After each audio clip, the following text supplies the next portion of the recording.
Vocês estão vendo minha tela? Digam sim, porque se responder no chat eu não vou escutar. Sim? Sim. Sim. Valeu. De vez em quando eu vou sair para poder aceitar os colegas que estão entrando, mas aí a gente já vai começando, certo? Vamos lá, gente.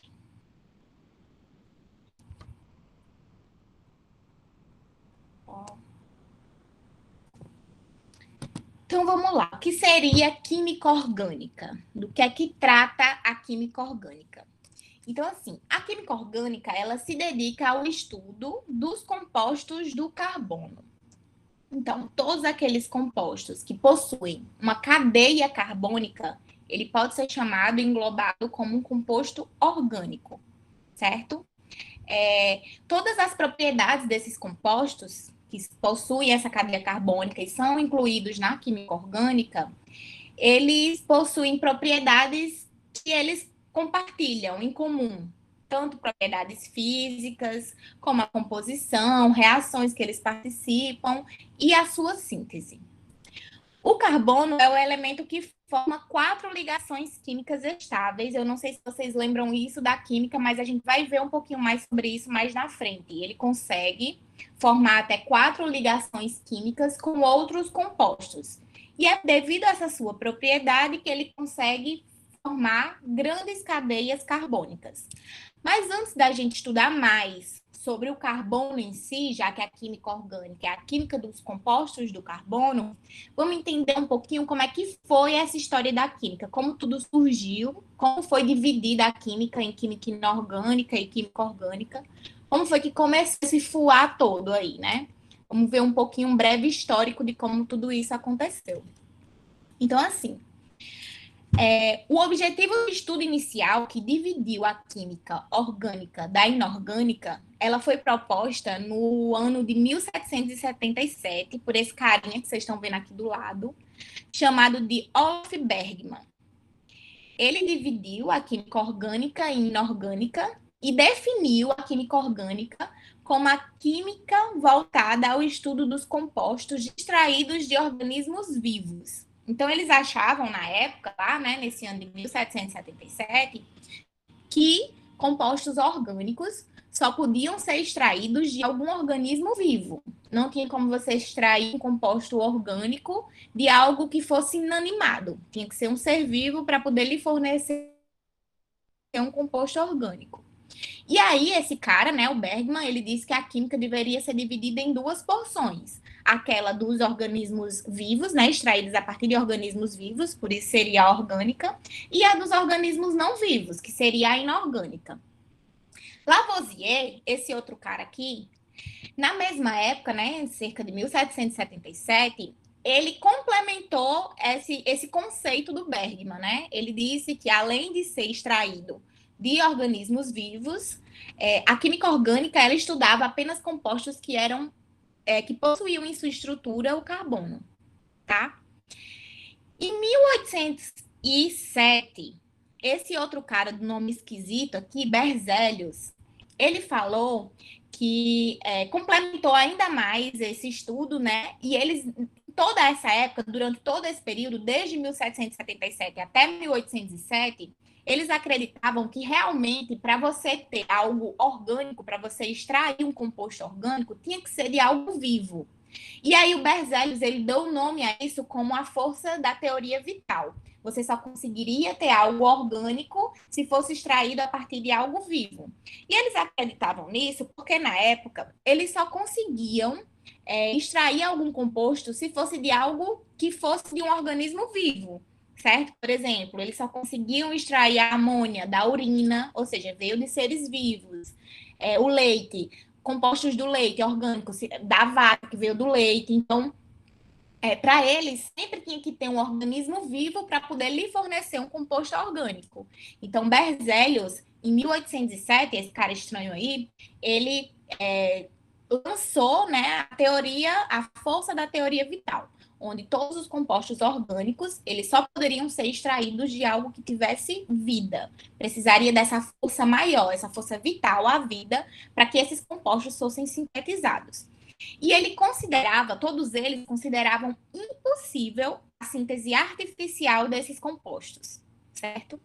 Porém, em 1828, esse outro cara aí, vou aceitar aqui um amigo que chegou atrasado de vocês. Então, continuando. Porém, em 1828, a gente já está no estranho aqui, né?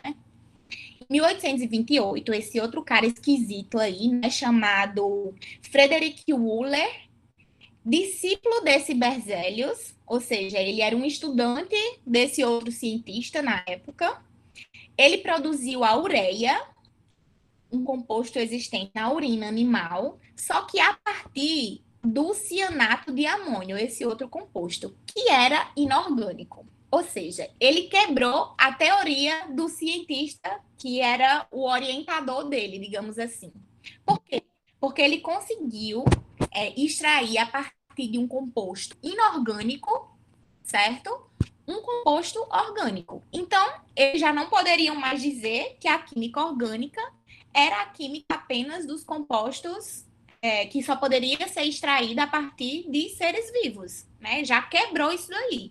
Ele conseguiu, a partir de algo que não tem vida, um composto inorgânico, o cianato de amônio, extrair a ureia, que antes eles achavam que só podia ser extraída se fosse de um organismo vivo. Então, quebrou esse conceito de teoria vital, né? A partir de que eles conseguiram extrair isso, um composto orgânico de um inorgânico, eles já quebraram essa coisa de teoria vital, certo? Então, isso é quebrado. Hoje em dia não se aceita mais isso não existe, que a química orgânica é a química daquelas compostos que só podem ser extraídos de organismo vivo.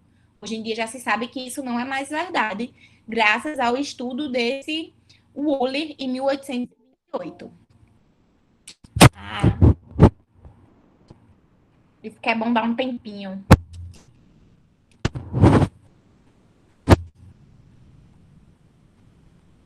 Vamos continuar. Tá, e aí com esse avanço, né, depois da descoberta que esse cara fez, vários outros compostos orgânicos foram extraídos de compostos inorgânicos. Então, isso só foi corroborando esses resultados e dizendo ainda mais que a química orgânica não era a química da força, da teoria da força vital, que só podia extrair compostos orgânicos a partir de compostos inorgânicos. E hoje em dia, essa descoberta, né, desse Wöhler, ela é conhecida como a síntese de Wöhler, porque foi a partir daí que vários outros estudos, vários outros pesquisadores se aventuraram para tentar conseguir sintetizar compostos orgânicos a partir de inorgânico. E aí, a partir dele, foi que essa ciência evoluiu ainda mais. Né? Hoje em dia, o conceito de química orgânica foi reformulado pelo químico chamado Kekulé, em 1858. Ele reformulou esse conceito, já que não podia mais ser usado de que a química orgânica era a química dos compostos que só poderiam ser extraídos de organismos vivos, né? E aí ele resolveu mudar esse conceito, porque isso já não mais existia. E aí Kekulé falou, né, que é esse outro cara aqui, esse velhinho do final, que a química orgânica seria o ramo da química que estuda os compostos de carbono. Por isso que no começo da fala, né, no começo da aula, eu disse que a química orgânica é aquela química, a parte da química, que vai estudar todos aqueles compostos, certo? Que formam cadeia carbônica. Então, esse é o conceito atual de química orgânica. Todos aqueles compostos que formam uma cadeia carbônica, certo? São chamados de compostos orgânicos e são incluídos na química orgânica.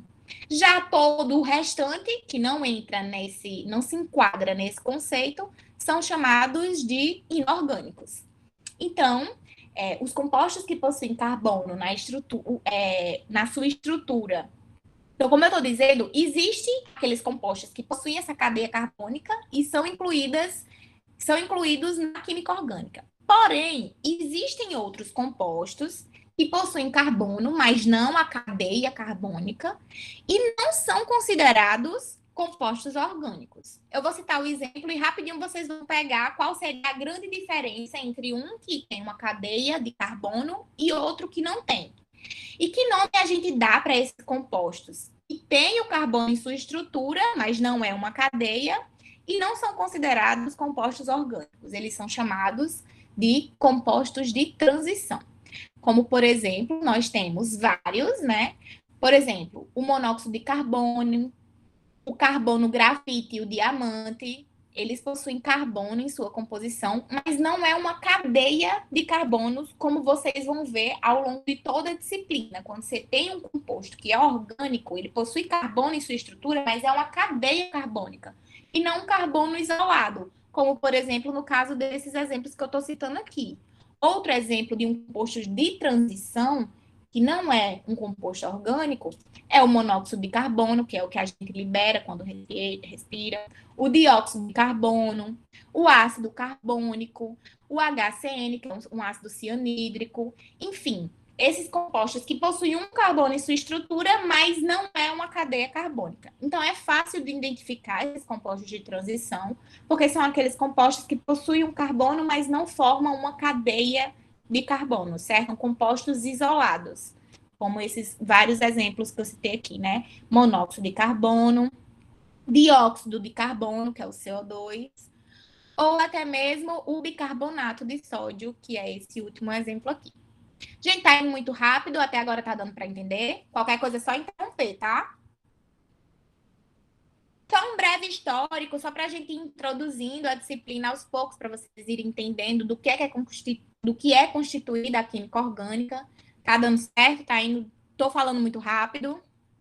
Podem pedir para parar, viu? Qualquer coisa. Então, assim, como eu falei no começo, todos esses compostos orgânicos, eles são incluídos num grande grupo, né? Que a química orgânica estuda esses grupos. E, por estarem nesse mesmo grupo, eles possuem propriedades semelhantes. E o que seriam algumas dessas propriedades e curiosidades sobre esses compostos orgânicos? A primeira coisa é que eles possuem um elevado número de compostos. Se comparados aos inorgânicos, a gente vê que eles têm bem mais. O número de compostos orgânicos, de diferentes compostos orgânicos, é bem maior, muito maior do que a quantidade de compostos inorgânicos que existe no planeta. São cerca, só para vocês terem ideia, são cerca de 7 milhões de compostos orgânicos contra apenas 200 mil inorgânicos. E o que é que se deve a essa grande diferença de valores? É exatamente a capacidade desses compostos em formar cadeia.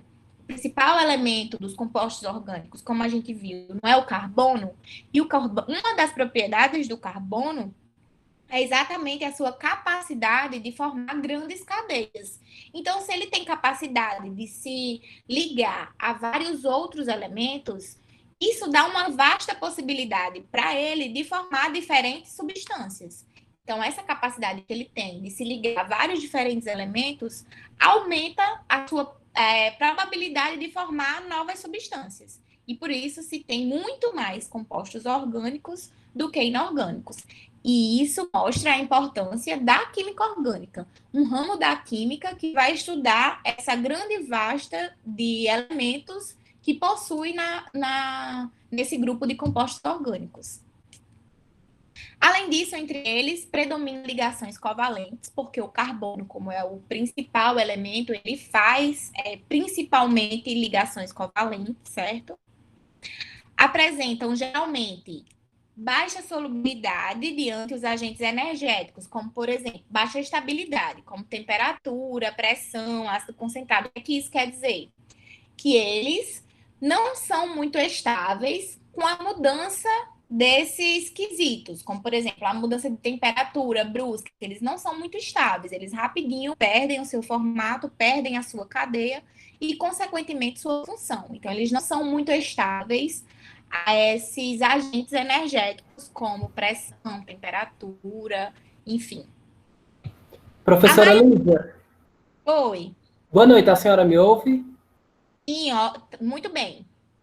Eu sou Alan Jorge, eu queria fazer uma pergunta. Pode Existe algum composto que fuja à regra, ou seja, ele tem algum carbono em sua composição, ou todos os elementos que compõem carbono, eles são compostos orgânicos? Pronto. Boa pergunta, mas exatamente, ó. Todos esses compostos aqui, eles fogem à regra, certo? Ó, os exemplos que eu citei anteriormente, o carbono grafite, o diamante, o monóxido de carbono, eles são compostos que possuem o carbono, mas eles não são compostos orgânicos. Por isso que eles são chamados de compostos de transição. E aí você vai perguntar, Nálida, como é que eu vou diferenciar isso? Vocês vão ver daqui para frente que todos os compostos orgânicos, eles formam cadeia carbônicas. É um carbono ligado a outro carbono, a outro. Então, é uma cadeia. Não é apenas um carbono presente na molécula. Entendeu? Então, esses compostos aqui são os exemplos dos que fogem à regra. Certo? E eles são chamados de compostos de transição ao invés de compostos orgânicos. Eu perdi os primeiros minutos da aula e eu estava pensando que esses compostos de transição que você já havia apresentado eram exemplos de compostos orgânicos. Exatamente. Não. Esses são os que fogem à regra. Os que são exceção à regra de compostos orgânicos, porém, tem carbono em sua composição. Então, não é certo você, apesar da química orgânica ser a química, muitas vezes, muitos professores falam assim, é a química que estuda os compostos do carbono, certo? Essa é uma denominação que você escuta muito sobre a química orgânica. Mas isso acaba confundindo algumas pessoas, porque existem esses compostos que não são orgânicos. Eles são inorgânicos. O CO2 que a gente respira, ele não é um composto orgânico. Ele é inorgânico, certo? Porém, todos os outros compostos que formam cadeia, certo? De carbono, mesmo que tenha outros elementos ligados, que não seja carbono, pode ter oxigênio ligado, como a gente vai ver, pode ter nitrogênio, enxofre, enfim, mas tem uma cadeia carbônica central, eles são considerados compostos orgânicos. E são esses compostos que principalmente formam a composição de nós, seres vivos. Então, nós, os seres vivos, somos compostos por compostos orgânicos, principalmente. Por isso que inicialmente se achava que eles só poderiam ser isolados de seres vivos, porque a gente é formado por moléculas orgânicas, certo? A glicólise que a gente tem, os lipídios, as proteínas, tudo isso são compostos orgânicos, entendeu? Porém, existem as exceções que fogem à regra. Entendeu, Jorge? Entendi sim, muito obrigado. De nada. Sim, a gente parou aqui, né? Que a maioria deles, eles são combustíveis. O que seria isso? Aqui são regras gerais, mas também existem aqueles que fogem à regra. Como eu falei no começo aqui, os compostos orgânicos, eles são muitos, tem milhares, milhões. Então, assim, não tem como você dizer uma característica que seja de todos eles. Mas, no geral, eles apresentam essas características que eu estou mostrando aqui. Porém, existem exceções a cada uma dessas regras, certo? Mas, no geral, essas são características que a maioria deles compartilham. Então, a maioria deles são combustíveis. O que seria isso? Sofrem com facilidade combustão. Ou seja, são explosíveis, né? Explosíveis, podem pegar fogo com facilidade. A maioria desses compostos orgânicos, dependendo da reação, de alta temperatura, alta pressão, que isso aqui já explica o que eu falei antes, que eles não são muito estáveis a essas variações de agentes energéticos. Por quê? Porque eles facilmente podem sofrer combustão. A maioria dos compostos orgânicos são insolúveis em solventes polares. Vocês sabem o que é insolúvel? Sabem, né? Eles não se dissolvem, não são solúveis em solventes polares, como assim? Como, por exemplo, a água, certo? É como, por exemplo, os óleos. O óleo é algo que é insolúvel em água. Se você mistura um copo de óleo com um copo de água, a gente vai ver que não vai misturar. Então, isso é insolubilidade. Quando algo não se mistura com a água, a gente diz que ele é insolúvel, ou também apolar, é a mesma coisa. Quando algo se mistura com a água, ele é polar na água. Por exemplo, o álcool. Se eu misturar álcool com água, né, ele é polar, tá? Ele consegue se misturar com a água. Porém, se eu misturar óleo com água, não vai se misturar. Então, é apolar, não mistura. Lembrem que muitas das denominações, tanto na química quanto em várias outras ciências, esse A antes da palavra, ele quer dizer uma negação, é algo que não faz aquilo. Então, polar é algo que se dissolve, que tem afinidade. apolar é que não tem afinidade, para vocês sempre lembrarem, né? Porém, como eu estou dizendo aqui, a maioria é insolúvel em água, mas nem todos, certo? O álcool, que eu acabei de citar, é um composto orgânico que é solúvel em água. Então, aqui é a maioria. São características que a maioria compartilha, mas nem todos. Eles, no geral, possuem baixos pontos de fusão e ebulição se forem comparados àqueles compostos orgânicos. Por exemplo, o sal de cozinha, ele tem um ponto de fusão de 801 e de ebulição 1490. Já o gás de cozinha, certo? Ele tem um ponto de fusão 183 e o ponto de ebulição 0. Ou seja, esse aqui é um composto inorgânico, sal de cozinha, e o gás de cozinha é um composto orgânico que possui um ponto de fusão e ebulição bem mais baixo se comparado aos compostos inorgânicos. Gente, vocês não precisam aprender nada disso, são só curiosidades e características gerais, assim, não precisa decorar essas coisas não, é só para a gente dar uma introdução ao nosso assunto inicial da química orgânica, só para a gente ver o geralzão do que seriam eles, do que é que a gente está estudando, certo? São mal condutores de calor e eletricidade, no geral, tá? E reagem, na maioria dos casos, mais lentamente do que os compostos inorgânicos com a formação de subprodutos. O que seria isso? O que é que essa frase está querendo me dizer? Que eles sempre precisam de alguma energia externa na forma de catalisador para que eles consigam completar uma reação. Compostos inorgânicos, como por exemplo o sal, eles são mais fáceis de reagir com outras substâncias, tá? Mas um composto orgânico, ele demora mais para sofrer essa reação. Ele precisaria de uma energia externa, que é o que a gente chama de catalisadores. Pronto. Então, voltando para o que a gente falou, a gente viu que quem definiu no final essas questões sobre o que seria a química orgânica, né? Quem deu a definição atual, que é aceita até hoje, de química orgânica, que é a ciência que estuda os compostos de carbono, foi o Kekulé, que é aquele velhinho lá do começo, né? E aí ele postulou 3 teorias que são conhecidas como postulados de Kekulé, que ele explicava sobre o carbono, sobre características que o carbono tem, que faz com que ele tenha as características que ele tem e que ele consiga se ligar a outras moléculas para formar os compostos orgânicos. Então, vamos entender um pouquinho o que seriam esses postulados e, a partir desses postulados, entender um pouquinho sobre como é que o carbono ele faz essa interação com essas outras moléculas, certo? Então, qual seria o primeiro postulado de Kekulé? Ele disse que o carbono é tetravalente. Ai, meu Deus, que nome é esse, Ana Lídia? Pelo amor de Deus, o que é tetravalente? Calma que a gente vai entender bem direitinho.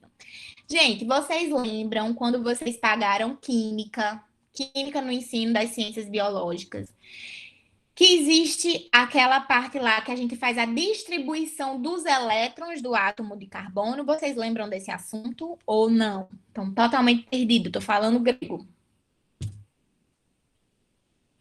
Que faz a distribuição eletrônica dos elétrons desse carbono ao longo da eletrosfera. Vocês lembram disso? Alguém? Preciso que vocês falem para saber se me explico ou se eu vou para frente. Oi? Sim, lembro, sim. Lembra de distribuição eletrônica, né? Então, como seria a distribuição eletrônica do carbono, que tem 6 elétrons? Poderia me responder? Carbono tem 6 elétrons. Como é que eu faria a distribuição desses elétrons nas camadas? Ela seria como? Qual seria a distribuição eletrônica? Ninguém? Eu posso responder essa, professora. Pode falar. Ficaria um S2, 2S2, 2P2? Exato. 1S2, 2S2, 2P2. 2P2. Muito bem, é isso mesmo. Parabéns. Então, vamos para frente. Já que vocês sabem sobre isso, vamos para frente. Então, gente, é exatamente isso. Se você fizer a distribuição eletrônica do carbono, você vai ver que na sua primeira camada ele tem 2 elétrons e na segunda camada ele tem 4 elétrons. Existe uma lei da química que é chamada a regra do octeto, que diz que todo átomo ele consegue estar estável quando ele atinge 8 elétrons na camada de valência, que seria a última camada, certo? Ou 2 elétrons, dependendo de qual elemento a gente está falando. Por exemplo, o hélio. O hélio só tem 2 elétrons, ele está estável, tanto que ele é um gás nobre. Então, ele foge à regra do octeto, que octeto, né, está falando de 8. Mas quase todos os outros elementos da tabela periódica, eles estão estáveis quando eles possuem 8 elétrons na sua camada de valência. Porém, como a gente está vendo aqui, como nosso colega respondeu, quando você faz a distribuição eletrônica do carbono, né, você vê que na camada de valência, que é a camada 2, ele possui apenas 4 elétrons, certo? Isso quer me dizer que para o carbono ficar estável, ele precisa de mais quantos elétrons? Mais 4, né? Então, se a regra do octeto diz que eles devem ter 8 na camada de valência e o carbono só tem 4, então ele precisa de mais 4 elétrons. E é exatamente isso que isso aqui está me dizendo. O carbono ele pode fazer 4 ligações, é tetravalente, para poder ficar estável. Então, ele faz 4 ligações. Essa é uma das características do carbono. Ele é tetravalente e pode fazer até 4 ligações para poder ficar estável, respeitando a regra do octeto. E quais seriam essas ligações que o carbono pode fazer? Ele pode fazer 4 ligações simples, que é essa daqui, ou 2 ligações simples e uma dupla. Pode ver que tem 4 do mesmo jeito. 1, 2, 3, 4. Só que aqui ele está fazendo uma dupla, está compartilhando 2 elétrons de uma vez só, com o mesmo elemento, e 2 simples. Ou 2 duplas, ou uma dupla e uma tripla. Então, não importa, ele pode adquirir uma desses formatos, mas ele pode fazer 4 ligações. Professora Lídia, Então, oi. é nesse sistema que aí entra o sigma e o pi? Exatamente. Eita, menino danado. É exatamente. Vou já falar deles lá na frente, sobre o sigma e pi, certo? Então, o carbono e os demais estão entendendo? Se vocês tiverem dúvida, por favor, não tenham vergonha, me parem. Eu falo de novo, eu posso repetir. Se vocês não. O colega lembra demais sobre distribuição eletrônica, mas se alguém estiver com dúvida, me pare que eu explico como foi feita essa distribuição, como a gente chegou nesse valor aqui. Então, qualquer coisa vocês não tenham vergonha, não. Pode falar. Nem tô na cara de vocês. Então, só a voz mesmo.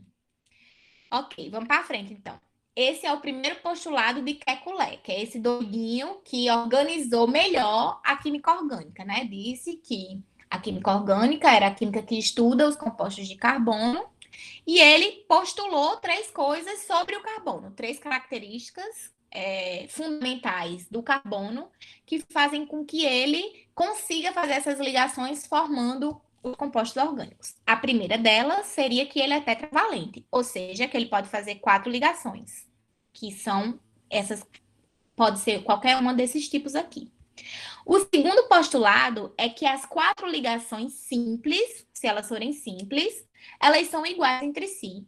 E por isso, não importa onde elas estejam, você vai ter o mesmo elemento, certo? Só vai modificar o local, mas por elas serem iguais, todas, não importa onde elas estejam, pode ver, ó, que o cloro está desse lado, depois ele está aqui, aqui, aqui, mas não importa, devido a essas ligações simples, elas serem iguais, todos esses elementos aqui são cloreto de metila, não muda, certo? Então, é outra característica do carbono. As suas ligações simples, as simples, elas são iguais entre si, e aí não importa onde os seus elementos estejam localizados espacialmente, mas como as suas ligações são as mesmas, o elemento não vai mudar. E o terceiro é o encadeamento, que seria isso. É exatamente a grande característica do carbono que faz com que ele forme grandes cadeias carbônicas. Então, a todo tempo, quando eu venho falando, o que eu estou querendo dizer é que os elementos orgânicos são esses elementos que conseguem formar grandes cadeias carbônicas. Então, um carbono ele pode se ligar a outro carbono que se liga a outro. E ele é um dos pouquíssimos elementos da tabela periódica que consegue fazer essa proeza, né, de se ligar a vários outros carbonos. Então, ele é o único que consegue se ligar várias vezes a ele mesmo, formando essas cadeias carbônicas. E por isso, ele é a chave mestra dos estudos dos compostos orgânicos, porque todos os compostos orgânicos, eles possuem uma cadeia carbônica, certo? Vou para frente. Então, esses foram os postulados de Kekulé sobre o carbono. Tá. Outra coisa que é importante saber e citar são os elementos chamados de organógenos. Eu sei que são os nomes estranhos que a gente tem que aprender, mas a gente tem que ir se acostumando com esses nomes que tanto a química quanto a bioquímica insiste em colocar. A química e a bioquímica, eu sempre digo que tem uma linguagem própria, e é por isso que muitos alunos não gostam muito desse ramo da ciência. Só que quando você entende um pouco, se você se esforçar um pouquinho, você vê que todos os nomes têm significado. Muitas vezes, o próprio nome, ele já descreve a sua função, certo? E aí, você começa a entender ela e ver a mágica que ela explicar tudo o que acontece na gente, ou com as coisas, como as coisas se modificam, como as coisas microscópicas que a gente não consegue enxergar, sofrem esse tipo de reação, enfim. Então, o que seriam esses elementos organógenos? Eles são os elementos que formam os compostos orgânicos. Que além do carbono, né, a gente viu que o carbono é a estrela principal, mas não é o único. Existem outros elementos que participam principalmente da composição desses compostos orgânicos. E que elementos seriam esses? Os principais são carbono, hidrogênio, oxigênio, nitrogênio, fósforo e enxofre. Existem outros elementos que podem estar presentes em compostos orgânicos, certo? Existem outros elementos que não estão aqui que podem aparecer em compostos orgânicos. Porém, esses são os principais. A grande maioria dos compostos orgânicos, eles vão conter pelo menos um desses elementos aqui. E esses elementos que compõem os compostos orgânicos são chamados de elementos organógenos. E desses, os principais são hidrogênio, oxigênio, nitrogênio e carbono. Acho que mais de 60% dos compostos orgânicos são formados por esses elementos aqui. Então, e aqui, só como curiosidade, né, a gente viu que o carbono, ele forma 4 ligações para poder ficar estável e se enquadrar na regra do octeto. E aqui, esses outros elementos que são componentes, são os organógenos, que também são componentes dos compostos orgânicos. Na ordem, o hidrogênio, ele forma apenas uma ligação para ficar equilibrado, já que o hidrogênio ele só tem um elétron, e aí ele não entra na regra do octeto, ele é uma das exceções. E aí, para ele se estabilizar, ele faz mais uma ligação, que é para poder ficar com 2 na sua camada inicial. O oxigênio, ele faz 2 ligações para se estabilizar, ou seja, ele tem 6 elétrons na sua última camada. O nitrogênio faz 3 e o carbono, como a gente já viu, 4. E para que servem essas ligações, Ana Lídia?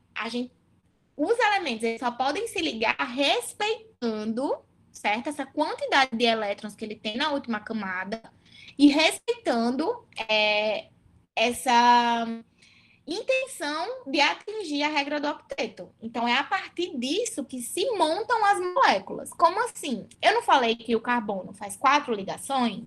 Então, tá aqui meu carbono fazendo 4 ligações. 1, 2, 3, 4. Certo? O carbono precisa de 4 ligações para poder se estabilizar. Ou seja, ele está compartilhando 4 elétrons com esses outros elementos. O oxigênio, eu vi que ele faz quantas? 2. Aqui, ó, 2. O hidrogênio faz quanta? Apenas uma. Então, eu tenho uma aqui e aqui eu preciso de outro hidrogênio para fazer a outra, porque o hidrogênio só faz uma ligação. Então, aqui é uma molécula, certo? Um carbono com suas 4 ligações, respeitando também a quantidade de ligações que os outros elementos podem fazer, tá? Agora vamos entrar para os tipos de ligações que, como o nosso colega citou, né? Existem 2 tipos de ligações, certo? A gente falou que o carbono ele é tetravalente, né? Relembrando, ele pode fazer 4 ligações. Essas 4 ligações podem ser todas simples, ou duplas, ou triplas, tá? E aí, essas ligações, elas são classificadas em 2 tipos, chamadas de sigma e pi, tá?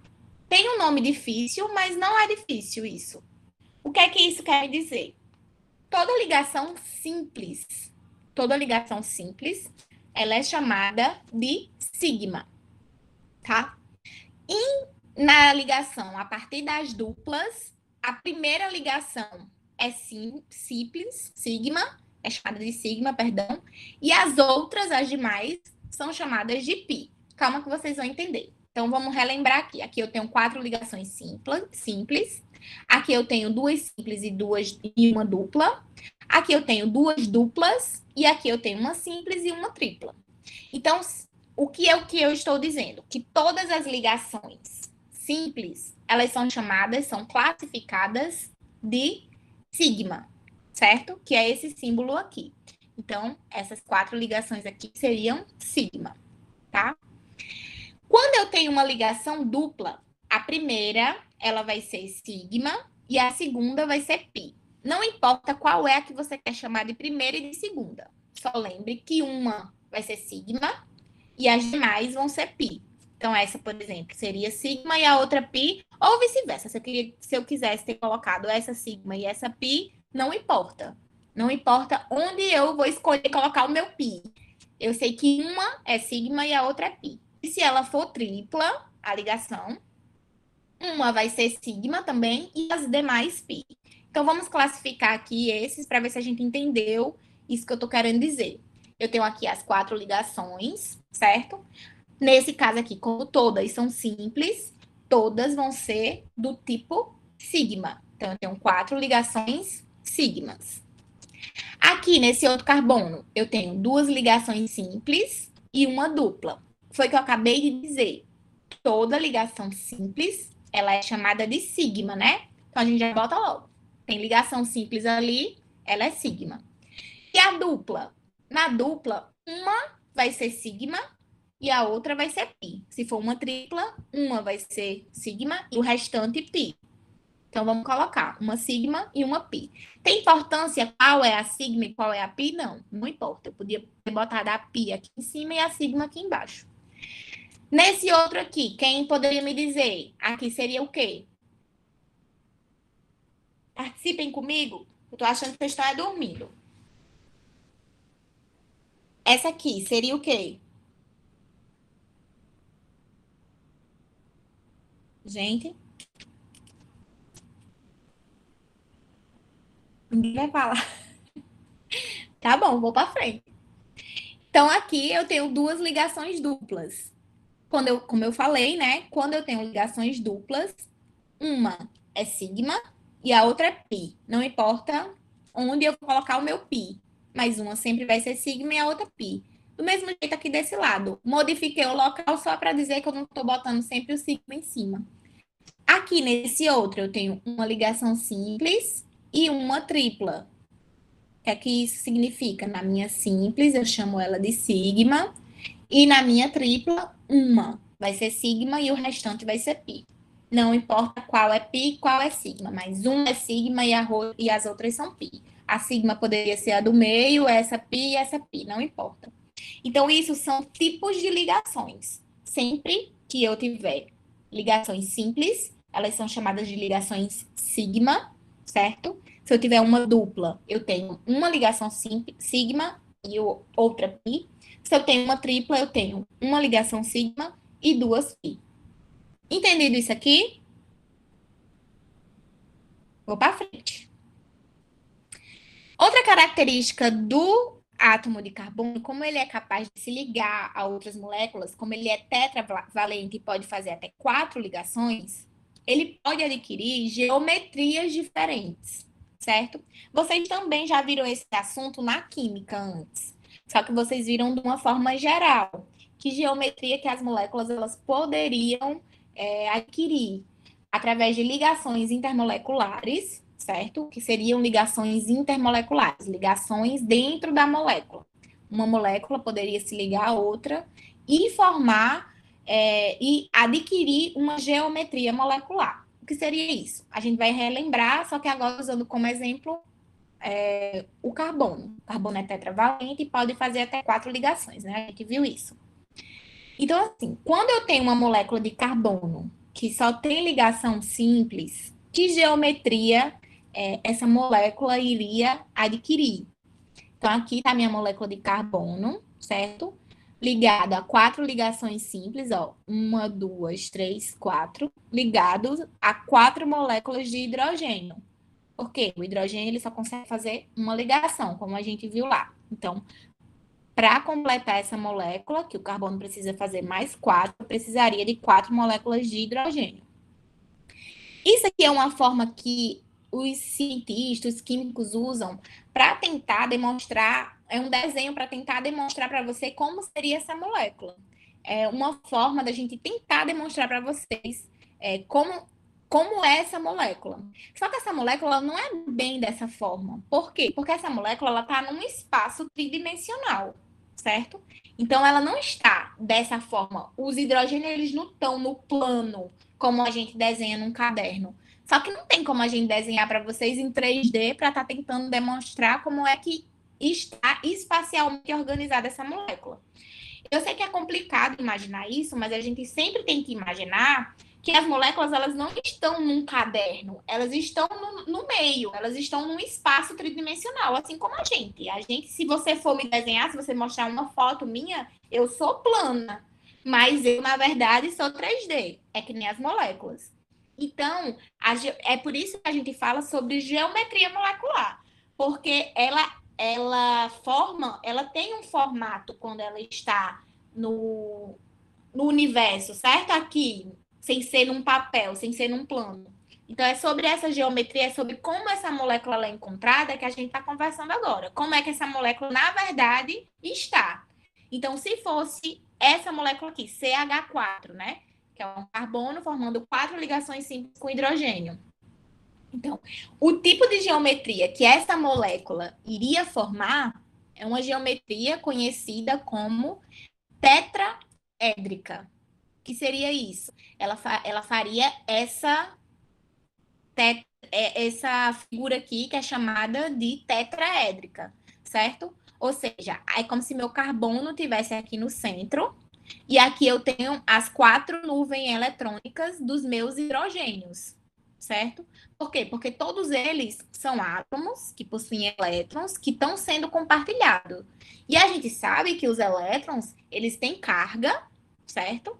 E eles estão interagindo. Então, eles formam essa nuvem que a gente chama eletrônica exatamente devido a essa carga que esses elétrons possuem.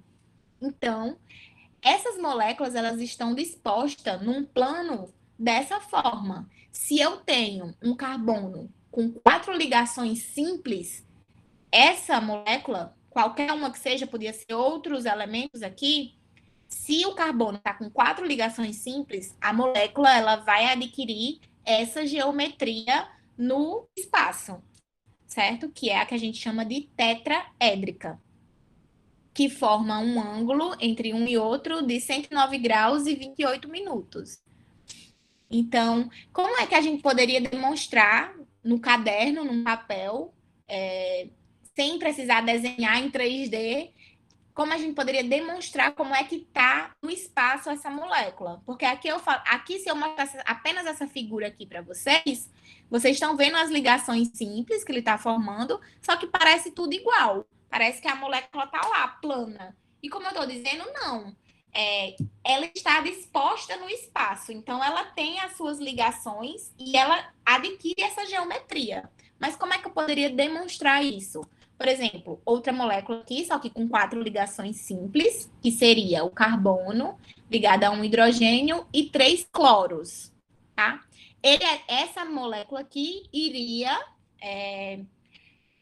adquirir essa mesma geometria molecular, que seria a tetraédrica. Por quê? Porque o meu carbono tem 4 ligações simples. Então, os elementos, eles iriam se dispor da mesma forma, formando essa figura tetraédrica no espaço.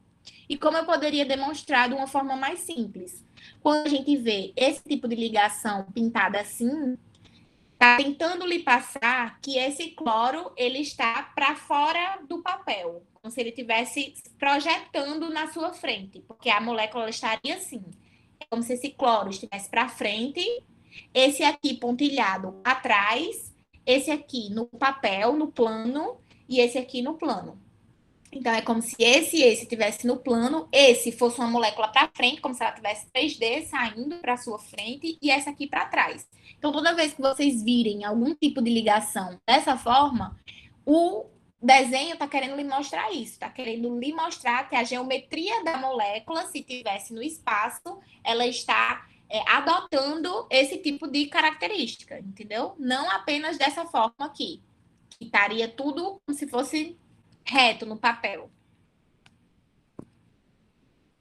Outro tipo de geometria que o carbono pode adquirir, né, é se ele fizer duas ligações simples e uma dupla. Essa daqui é quando ele faz as 4 ligações simples, então a geometria que ele está adquirindo nesse momento, né, a geometria que ele está formando no espaço seria a tetraédrica. Se ele tem duas ligações simples e uma dupla, ele adquire essa outra geometria aqui, chamada de trigonal plana. Porque se vocês prestarem atenção, é como se fosse um triângulo apenas, certo? Nesse caso aqui é quando o carbono faz uma ligação dupla e duas simples. O ângulo entre um elemento e outro é um pouco maior do que quando ele tem a geometria tetraédrica. Claro, aqui eu tenho apenas 3 elementos ligados. Aqui eu tenho 4, né? Então, esse ângulo, essa organização fica mais separada. Os elementos que estão ligados ao carbono, eles tentam ficar o mais distante possível um dos outros. Por quê? Porque todos têm elétrons, têm nuvens eletrônicas, todos os elementos têm seus elétrons. E os elétrons, eles possuem carga negativa. E vocês sabem que cargas negativas, elas se repelem. Então, esse aqui está repelindo esse, que está repelindo esse. Por isso que eles ficam com esse ângulo exatamente igual, porque existe essa repulsão igual dos 3 elementos. Claro que nesse exemplo, porque eles são iguais, certo? Então, assim, por isso que no espaço, essas moléculas, elas adquirem algum tipo dessa geometria. É como os seus átomos, eles se reorganizam para ficarem o mais distante possível dos outros. Aqui, como eu tenho 4 ligações simples e 4 elementos ligantes, eu vou ter esse tipo de geometria tetraédrica. Aqui, como eu só tenho 3 ligados, porque eu tenho uma ligação dupla, a geometria que essa molécula irá adquirir será a trigonal plana. Ana, a gente viu que o carbono ele pode fazer 4 ligações, né? Essas ligações podem ser todas simples, formando a tetraédrica. Pode ser uma dupla e 2 simples, ou uma simples e uma tripla, ou 2 duplas, né? Como a gente viu lá no começo. A gente viu se for todas simples, ou se for 2 simples e uma dupla. E se for essas outras duas, né? Se for 2 duplas, ou uma simples e uma tripla. Que geometria essa molécula irá adquirir? Aqui, nesse caso, ambos irão adquirir a geometria chamada de linear. Como vocês podem ver, é uma coisa linear. Por quê? Eles vão tender a ficar com um ângulo de 180 graus, um distante do outro.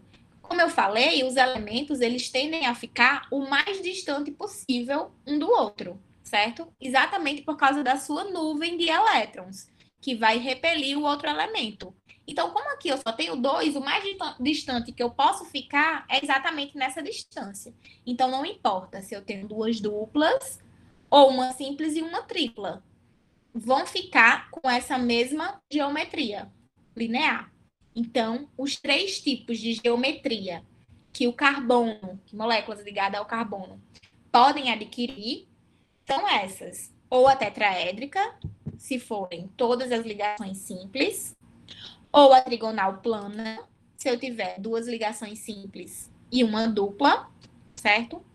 Ou a linear, se eu tiver 2 ligações duplas ou uma simples e uma tripla. Vocês entenderam, gente? Ou quer que eu reforce isso? Vocês estão conversando no chat e vocês foram embora. Eu vou olhar aqui. Ninguém conversa comigo. Vocês estão entendendo? Vou continuar.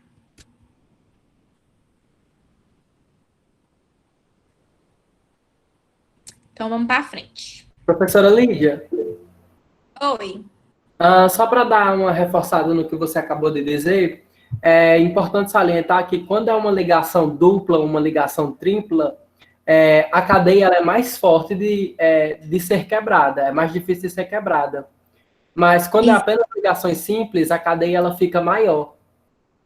Exatamente. Isso mesmo. Obrigada. Exatamente.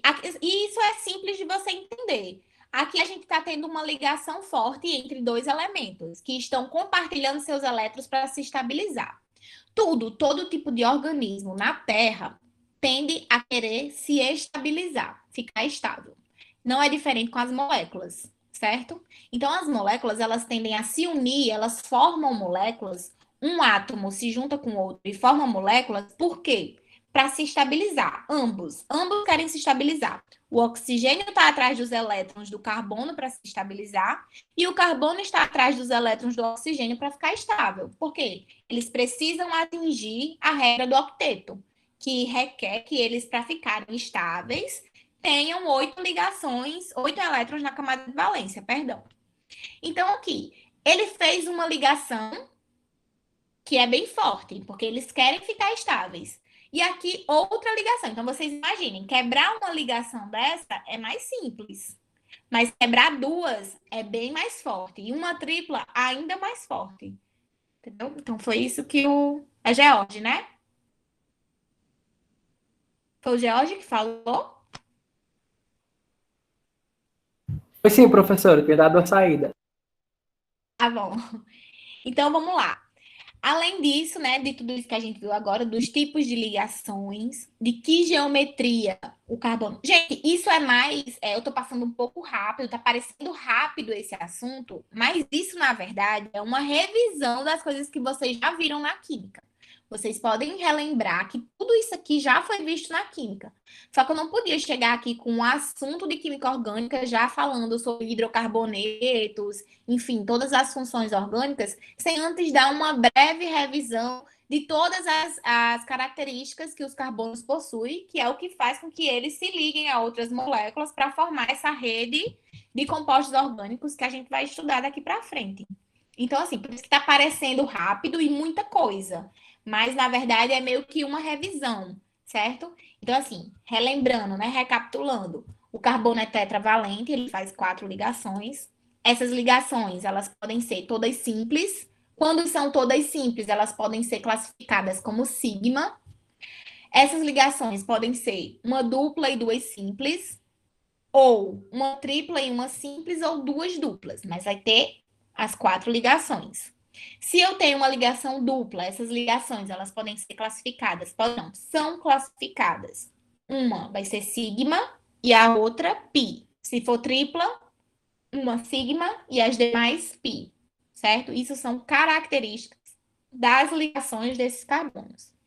Além disso, o carbono, dependendo de quais os tipos de ligações que eles estão formando com outras moléculas, eles podem adquirir 3 tipos de geometria.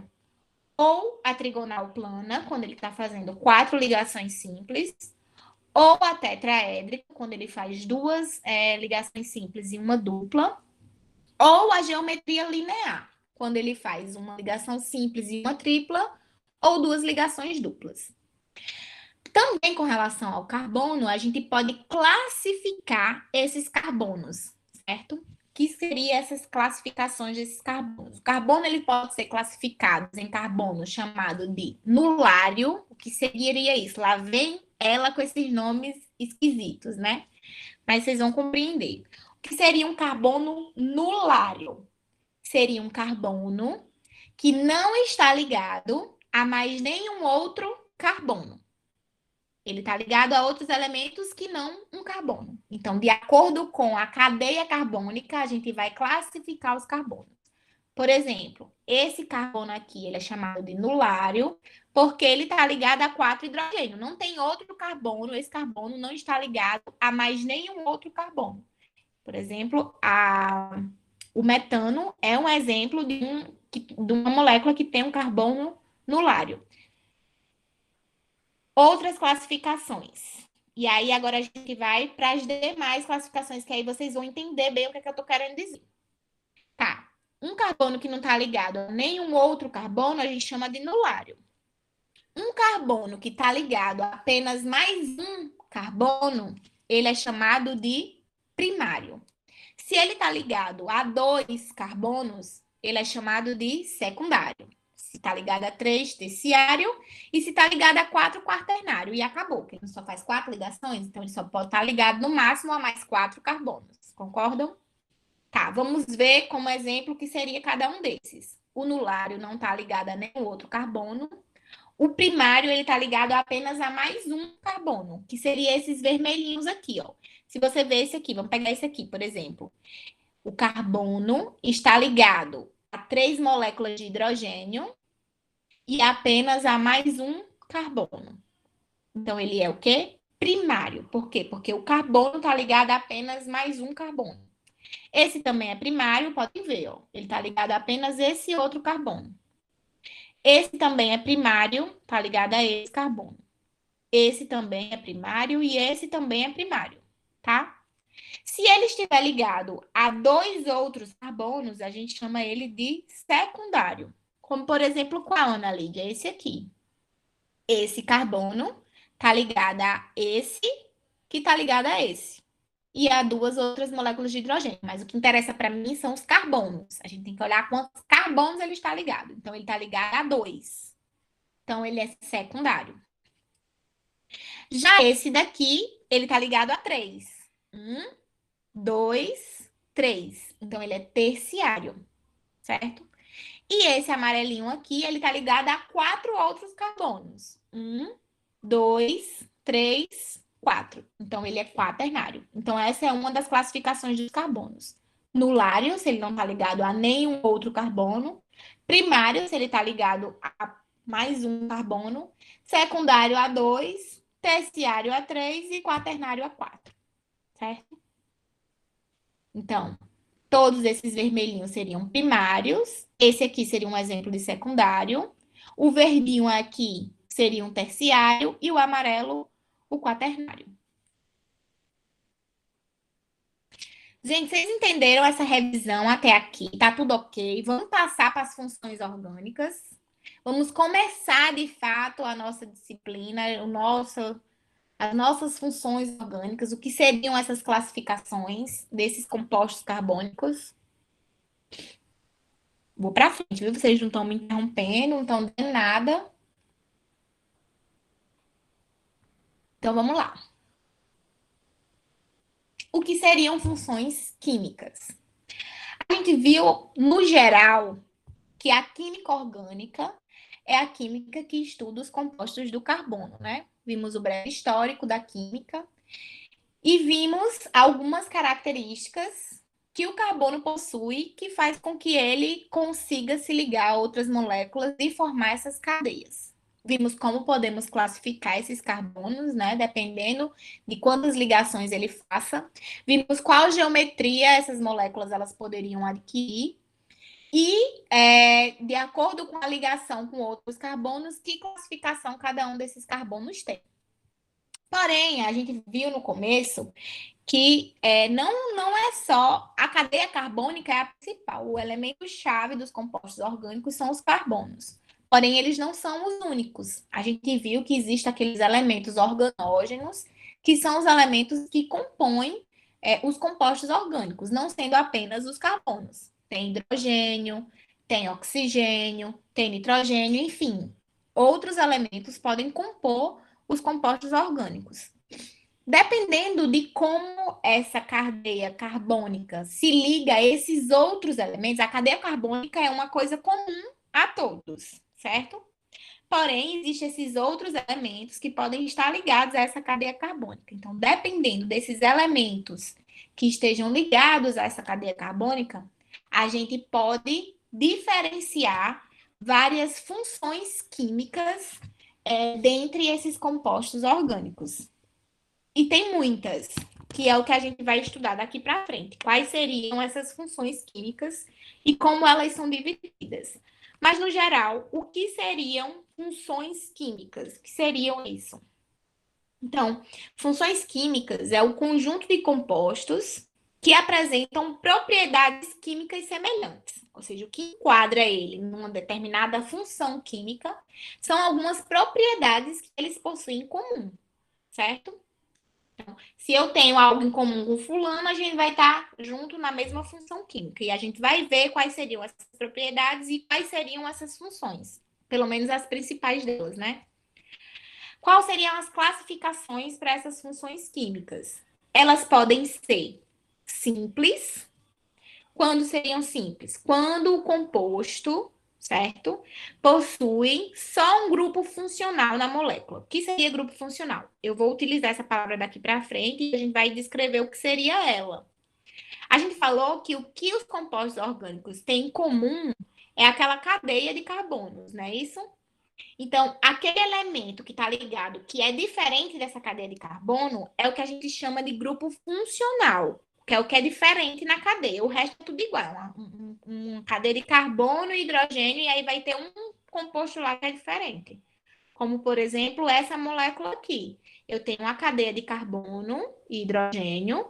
E o que é diferente dessa molécula? Esse OH, que é um grupo funcional, que a gente vai estudar ele daqui para frente, que seria esse grupo funcional. E esse grupo funcional é o que dá a característica a essa molécula, porque o resto é igual. Então, é esse grupo funcional que vai indicar se a molécula é apolar, se ela não tem essa polaridade. Peraí que alguém está tentando entrar. Oxi. Achei que alguém estava tentando entrar. Se a molécula é apolar, se a molécula ela tem um ponto de ebulição maior. Enfim. Então, uma das classificações dessas funções químicas é serem simples. Oh, gente. Aqui. Serem simples quando eles possuem apenas uma função química, como por exemplo essa, tá? Aqui eu tenho apenas um grupo funcional. O resto é cadeia carbônica e hidrogênio. Então, eu tenho só um, ela pode ser chamada de simples. É uma função química simples.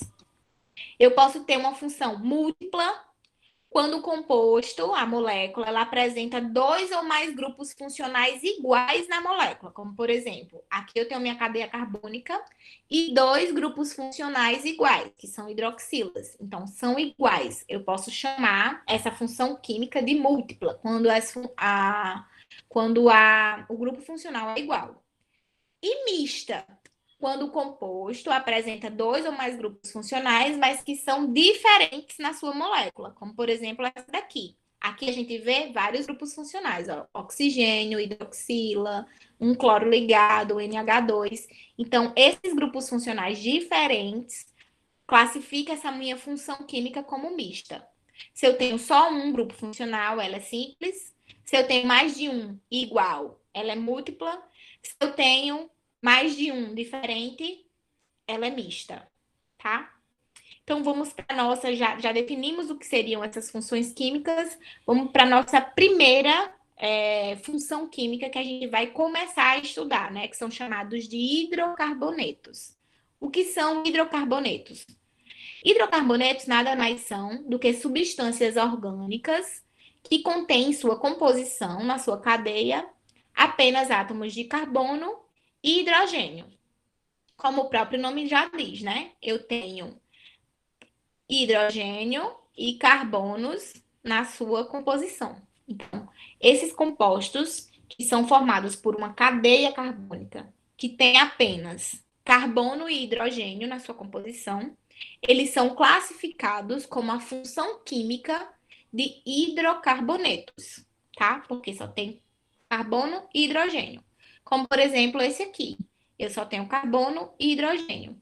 É uma cadeia de carbono só com carbono e hidrogênio. Então, isso aqui é um hidrocarboneto. Já esse aqui, vocês acham que é um hidrocarboneto ou não? Vocês não vão responder, que vocês não estão nem falando comigo? Estão tudo com raiva de mim, é? O que é que Não. vocês acham? Acredito que Exatamente. sim. Não, você acha que é? Sim. Mas não é. Por quê? Esse é um hidrocarboneto porque só tem carbono e hidrogênio na composição. Esse aqui, se você reparar, ele tem oxigênio. Então, ele não é hidrocarboneto, certo? Ele não é dessa função química. Por quê? Para ser um hidrocarboneto, eu só posso ter em minha composição carbono e oxigênio. Então, só é sem lembrar. Hidrogênio e carbono, tá?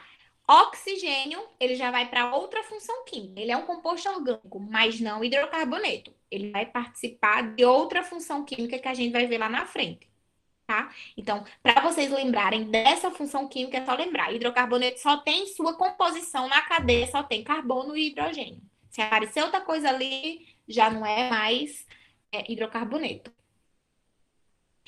E aí, de acordo com a IUPAC, né, que é o órgão da química, né, que é a União Internacional da Química Pura e Aplicada, eles têm regras para poder denominarem essas cadeias carbônicas dos hidrocarbonetos, né? Para quê? Para que a gente dê nomes a essas cadeias, tá? E de acordo com a IUPAC, como é que a gente pode denominar esses elementos? A gente já aprendeu que os hidrocarbonetos são aquelas funções químicas que possuem sua composição apenas carbono e hidrogênio. E aí a gente pode denominar, dar nomes a esses hidrocarbonetos. Como é que a gente faz? Que regras a gente segue para poder dar nomes a essa cadeia carbônica que tem carbono e hidrogênio? Então, aí o PAC tem regras, certo? De prefixos, sufixos, de como nominar esses elementos. E o que seriam isso? Não é muito difícil, a gente vai aprender, ó. Quando só tem um carbono, aqui a gente está vendo pelo número de carbonos. A gente usa o prefixo met. Se tiver 2, vai ser et. Se tiver 3, prop. 4, but. 5, pent e assim por diante. Aí 6, ex. 7, ept. Isso é o prefixo do nome Eu que a vi, gente está formando. Pode perguntar. eu vi isso no ensino médio. Pois é. A gente estudou muito isso pro vestibular, né? Não? Essas coisas. Certeza. Exatamente, é isso mesmo. Então, vamos citar um exemplo que vai clareando para os demais que não lembram muito sobre isso, né? Por exemplo, aqui é um hidrocarboneto, concorda? Ele só tem carbono e hidrogênio. Então, é um hidrocarboneto, tá? Qual o nome desse hidrocarboneto? A gente viu que quando só tem um carbono, o prefixo que eu devo usar é met. Aí tá. Aí só que aqui tá aparecendo metano. Então vamos aqui para frente para poder a gente entender melhor como seria isso. A gente viu os principais prefixos, aqui eu botei só até o 12, certo? O intermediário, que ali naquele caso era metano, ele vem de onde? Ele vem dependendo do tipo de ligação que essa molécula está fazendo. Por exemplo, se ele só tem ligação simples, o carbono, a gente usa an. Se tem uma dupla, a gente usa en. E se tem uma tripla, a gente usa in. Calma que a gente vai citar exemplos e aí vai clareando isso aí. E o sufixo o, que vem do hidrocarboneto, ok? Prefixo antes do nome, o intermediário no meio e o finalizador. Ou seja, voltando para cá, nesse aqui, só tem ligações simples, não é isso? O carbono só tem ligações simples. Eu só tenho um carbono, então se eu só tenho um carbono, o meu prefixo vai ser o quê? Met. Eu só tenho ligações simples, então eu vou usar o an. E o finalizador do hidrocarboneto, que é a característica do hidrocarboneto, o sufixo o. Então, é um metano. Met por causa do prefixo, que eu só tenho um carbono. An, porque eu só tenho ligação simples. E o sufixo o. Aí, Ana, para que é isso tão difícil? Essas coisas para a gente aprender. Não, gente. Na verdade, é para facilitar a vida dos químicos. Porque se você entende isso, se você aprende isso, se eu disser para um químico, me escreva aí um metano, ele não precisa decorar essa fórmula. Se ele souber dessas regras, ele consegue dizer qual é a fórmula do metano, certo? Ele só tem ligação simples, ele é só um carbono e ele está ligado a 4 hidrogênios, porque ele é um hidrocarboneto. Então, ele consegue deduzir essa fórmula sem decorar. Aqui parece simples. Era melhor decorar isso aqui. Mas tu imagina uma coisa que tenha 15 carbonos, 25 carbonos. Então, é através desses nomes que eles conseguem saber a fórmula. Você só falando um butano, já vai saber. Tem tantos carbonos, nenhuma ligação, porque é então só tem ligação simples e é o hidrocarboneto. Vamos para frente para continuar o exemplo, né? Aqui a gente viu com um carbono. Se ele tiver 2 carbonos, como esse exemplo aqui, ainda continua só com as ligações simples, tá? Tem 2 carbonos, então se tem 2 carbonos, eu vou usar o prefixo et. Só tem ligação simples, e o término, né, do hidrocarboneto. Então, ele é um etano. Eu sei que ele tem 2 carbonos, por isso que ele é o prefixo et. Só ligações simples, pronto, é um etano. Nesse aqui que tem 3 carbonos, qual é? Prop, então propano. Nesse aqui que tem 4 carbono, qual é? Butano. Então, a partir disso, a gente vai denominando cada uma dessas funções químicas. Nesse caso que a gente está vendo aqui, a primeira são os hidrocarbonetos. Os hidrocarbonetos, o que é que caracteriza ele ser um hidrocarboneto? Em sua composição, apenas carbono e hidrogênio, tá? Se ele só faz ligação simples, a gente usa na palavra o an. Se esse aqui tivesse uma dupla, mas tivesse 3 carbonos, ele seria propeno. Então, eu já sei que ele tem uma dupla, certo? Então, vamos para frente.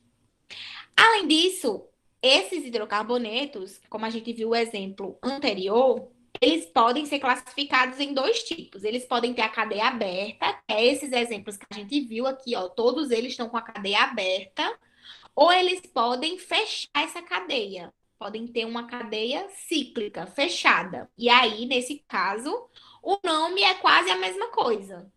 Se a cadeia for fechada, mas você só vai adicionar o ciclo, que é para saber que a cadeia está fechada. Eu vou mostrar já um exemplo de como seria essa cadeia fechada.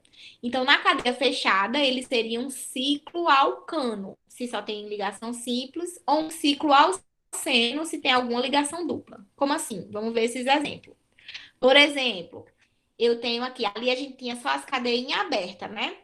A gente tem aqui 4 carbonos. Se você olhar e lembrar lá, quando ele tem 4, a gente usa o prefixo but. Como só tem ligação simples, e o finalizador. Só que aqui ele é uma cadeia fechada. Então, só é antes do nome eu adicionar o ciclo. Ciclo butano. Então, eu sei que essa cadeia não é aberta. Se ela fosse aberta, ele seria só um butano, certo? Porque tem 4 carbonos. Então, tá aqui o que eu acabei de falar, né? Outro exemplo. Aqui eu tenho 3 carbonos ligados, só que fechando a cadeia. Se eu tenho 3 carbono, o meu prefixo é prop. Então, se ele só tem ligação simples, e o final, então seria um propano. Mas, como ele tá com a cadeia fechada, ele vai ser um ciclopropano. Tá aqui ele, ciclopropano. Essa mesma molécula aqui. Da mesma forma que se eu tenho 4, esse exemplo de cima, ciclobutano. Se eu tenho 5, ciclopentano. Se eu tenho 6, carbono, ciclohexano. Certo? Vai depender só, aí é o que tá mudando, é só se a cadeia for fechada, eu preciso botar o ciclo antes. E se ela for aberta, não precisa. Ana Lídia, Oi. A Emerson que tá falando aqui. Então quer dizer que toda cadeia que for fechada vai ter o ciclo, no caso. Toda cadeia que for um hidrocarboneto, sim. Isso que foi hidrocarboneto, toda fechada vai ter o ciclo. Toda fechada vai ter o ciclo. Que é exatamente para você saber que é uma cadeia fechada, certo? Se ele não tiver ciclo, é uma cadeia aberta. Você já sabe que ela está aberta. Se eu dissesse o nome da molécula, a gente conhecendo isso, eu digo assim, desenhe para mim um butano. Então, você sabendo disso, você consegue desenhar e dizer qual é a estrutura do butano. quantos carbono ele tem, quantos hidrogênio, de acordo com as ligações que ele faz, que é esses exemplos que a gente vai ver já na frente, uns exemplos para tentar descrever como é que a gente poderia aplicar isso na prática, entendeu? Podemos ir para frente? Ou vocês querem que eu Sim. comente mais sobre isso aqui? Hein? Sim, foi sim, né, que você disse? É que foi tão rápido. Sim, Isso. bem ligeiro. Pois vamos para frente, tá? Entenderam sobre os hidrocarbonetos, né? Não é muito difícil, né? Que vamos só revisar para a gente poder ir para a próxima função orgânica, tá? Então, o que seriam os hidrocarbonetos? São aqueles compostos que são formados em sua cadeia apenas por carbono e hidrogênio, tá? Vou botar isso aqui, que aqui tem um resumo geral.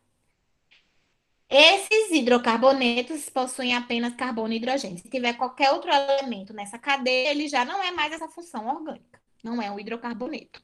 Os hidrocarbonetos, eles podem ter tanto a cadeia aberta quanto a cadeia fechada. Como é que a gente denomina esses hidrocarbonetos? Todos eles, tanto os da cadeia aberta quanto fechada, possuem esses prefixos que são feitos de acordo com a quantidade de carbonos que tem naquela molécula. Se eu só tenho um carbono, ele é met. Se eu tenho 2 et, se eu tenho 3 prop, se eu tenho 4 but e assim por diante. 5 pent, 6 hex, enfim. Esses intermediários, que é do nome, né? O intermediário do nome está com relação às ligações. Se todas elas fossem simples, o nome tem an. Se eu tenho uma dupla, ele é em. E se eu tenho uma tripla, ele é in. Como, por exemplo, os de cadeia aberta. Eu tenho aqui um alcanos, certo? Ou seja, são aqueles hidrocarbonetos que possuem apenas ligações simples. Aqui ele está falando de uma forma geral, ele não está dizendo nenhuma quantidade de carbono, aqui ele está dizendo como se fosse uma fórmula geral. Aí os alcenos são todos aqueles hidrocarbonetos que têm pelo menos uma ligação dupla. Alcinos, aqueles que têm uma ligação tripla. E alcadienos, que possuem duas duplas. Então, se eu dissesse assim para vocês, eu tenho um heptino. Quantos carbono ele tem? E ele tem dupla e quanto seria? Vocês saberiam me dizer? Um heptino. Como seria a estrutura desse hidrocarboneto? Alguém poderia me dizer?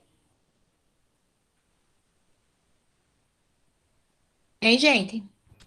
Como é a estrutura, professora?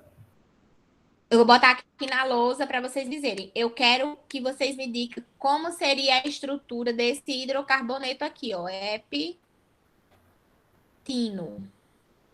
Ele teria 7 carbonos com ligação tripla. Exatamente. Ele teria 7 carbonos. Por que 7? Porque eu tenho aqui, né? Ep.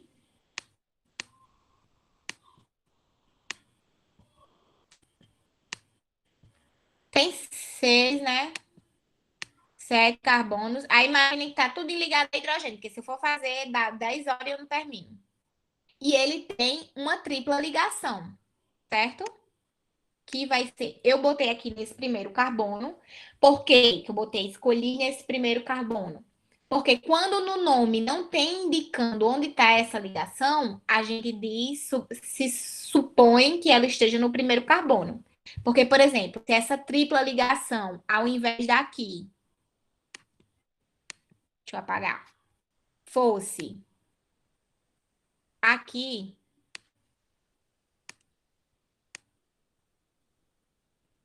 então esse aqui teria que me dizer, ele seria assim, ó, o nome dele, EP,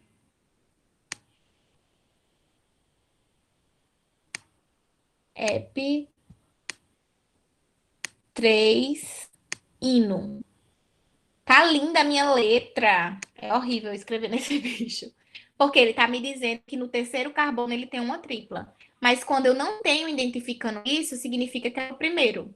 Então, se eu disse só para vocês o que seria um heptino, a tripla estaria aqui, no primeiro. Certo? Tá. E o que mais que esses hidrocarbonetos podem ter? Eles podem ter também uma cadeia fechada. O que é que modifica nisso? Só adicionar o ciclo antes do nome do hidrocarboneto, porque isso só vai me dizer que a cadeia, em vez de estar aberta, ela é fechada. Se eu tenho um ciclo alcano, eu só tenho ligações simples, e se eu tenho um ciclo alcenos, eu tenho uma dupla, da mesma forma. E aí, no nome, vai ter a quantidade de carbonos também. Alguém quer perguntar alguma coisa? Entendi, tu vai disponibilizar esse slide para a gente? Vou, sim, vou disponibilizar os slides e vou disponibilizar a aula gravada no YouTube, certo? Porque algumas pessoas reclamavam que às vezes não dava para baixar para ver a aula offline, então eu resolvi baixar e colocar no YouTube. Aí eu mando para vocês o link da aula gravada no YouTube e mando os slides. Eu vou criar um grupo para a gente no Google Sala de Aula, certo? Para a gente ficar passando essas coisas também, para eu deixar os links lá, mas também vou botar no WhatsApp. Então não se preocupem não, se a internet estiver ruim, não sei o que, sempre eu vou disponibilizar as aulas e os slides também, tá?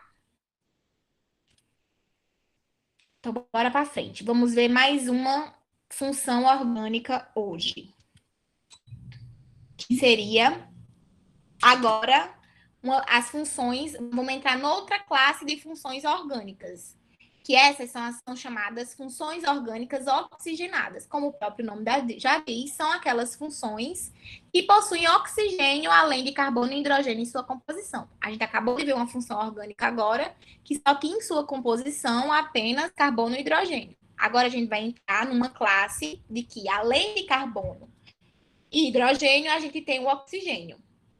E dessas funções orgânicas oxigenadas, a gente tem várias. Só que as mais importantes, que são as que a gente vai estudar, são álcools, fenóis, éteres, aldeídos, cetonas, ácidos carboxílicos e seus derivados. São as principais funções oxigenadas, ou seja, que além de carbono e hidrogênio, possui oxigênio em sua composição.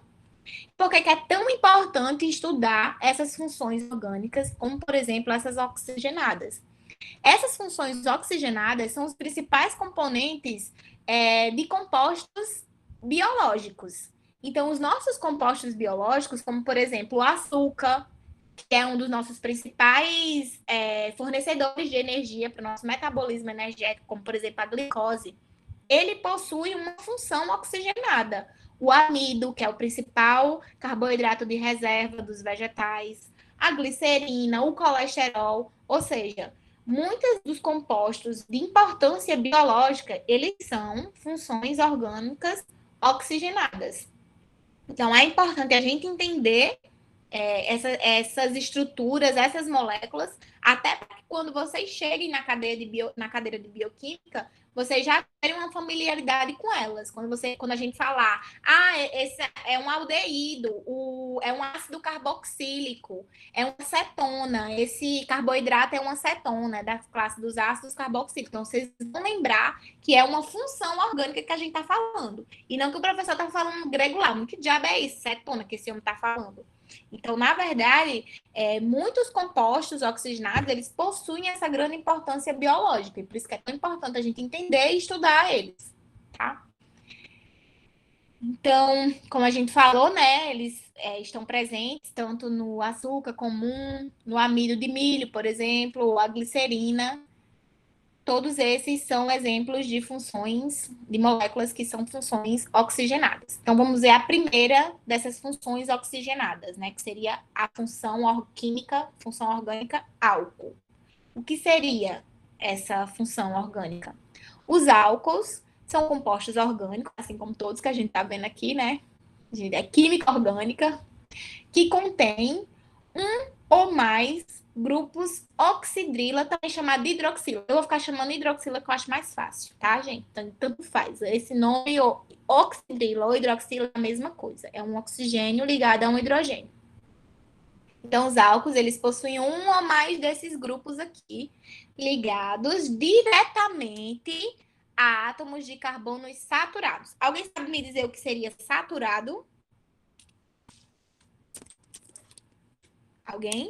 O que é uma coisa saturada? O que é um carbono saturado? Alguém sabe me dizer?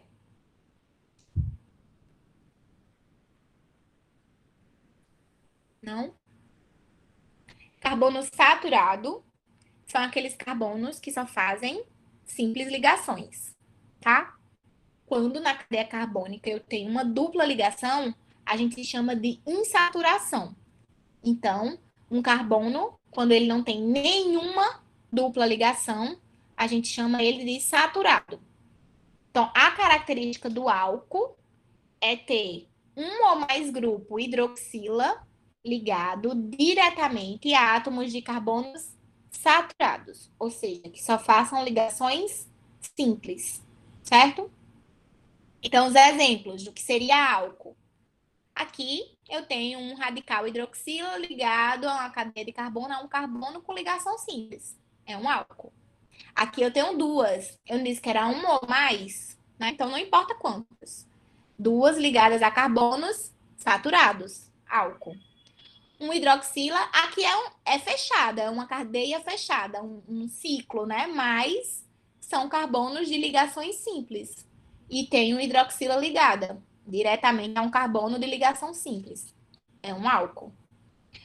Nesse aqui, calma, a gente vai ver mais na frente que se essa hidroxila, tá, tivesse no lugar desse carbono aqui, ele não seria um álcool. Calma que eu vou explicar por quê. Qual a definição de álcool?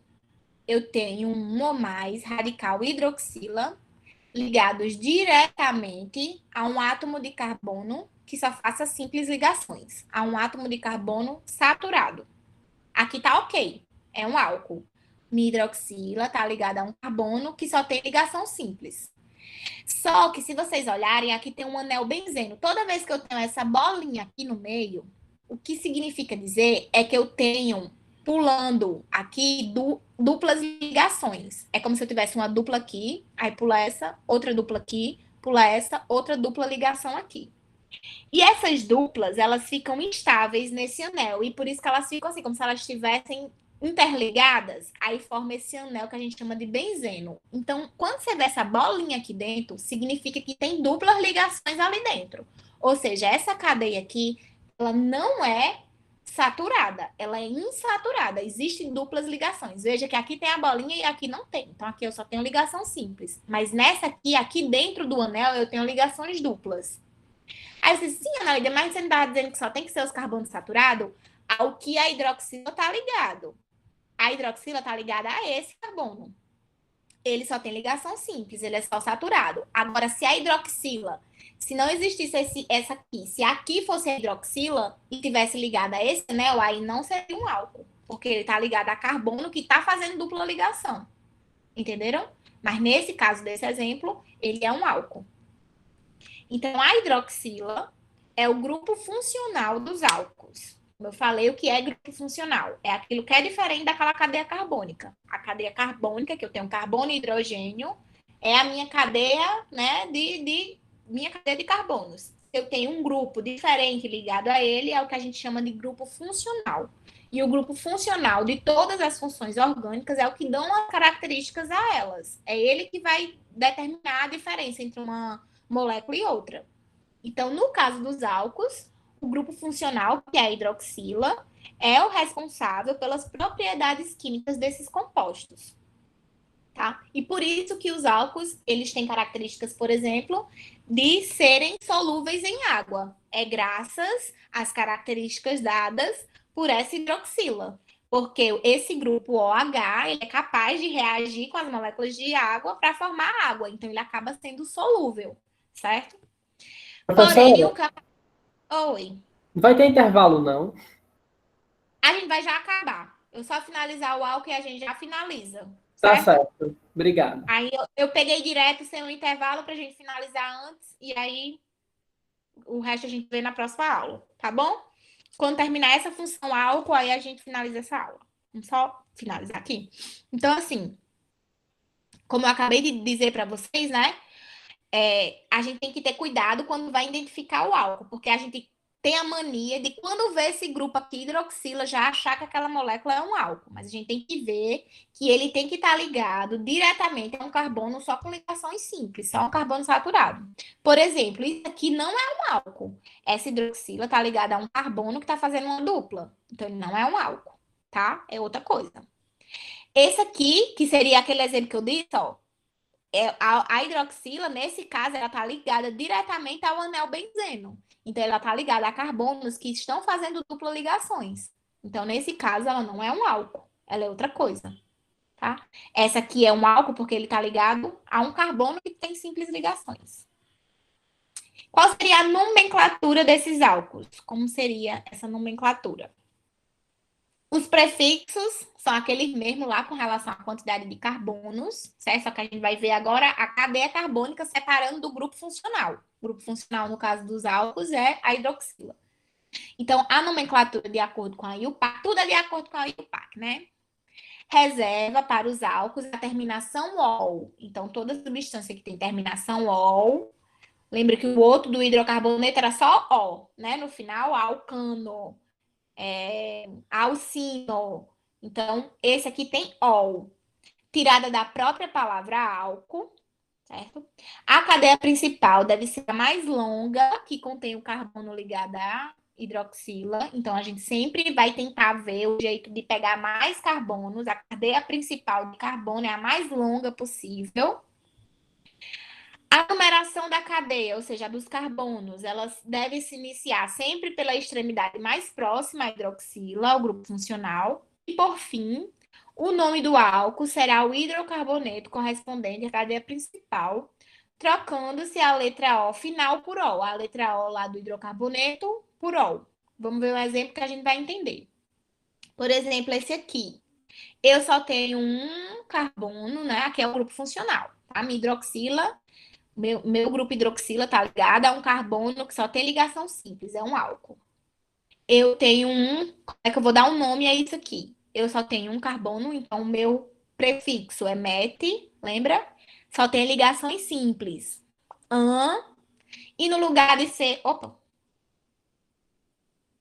e no lugar de ser metano, como era no caso dos hidrocarbonetos, como ele tem uma hidroxila ligada, eu vou trocar o O por OL. Então, ele é um metanol.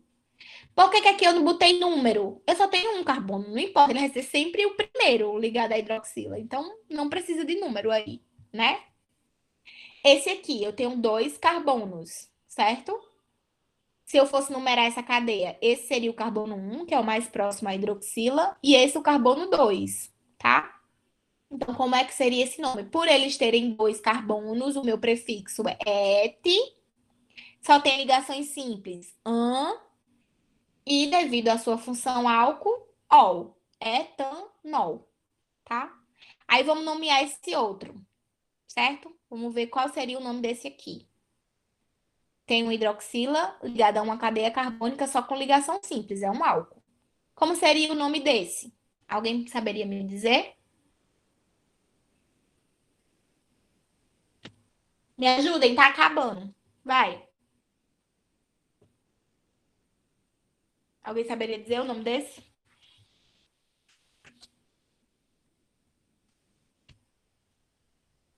Vamos lá.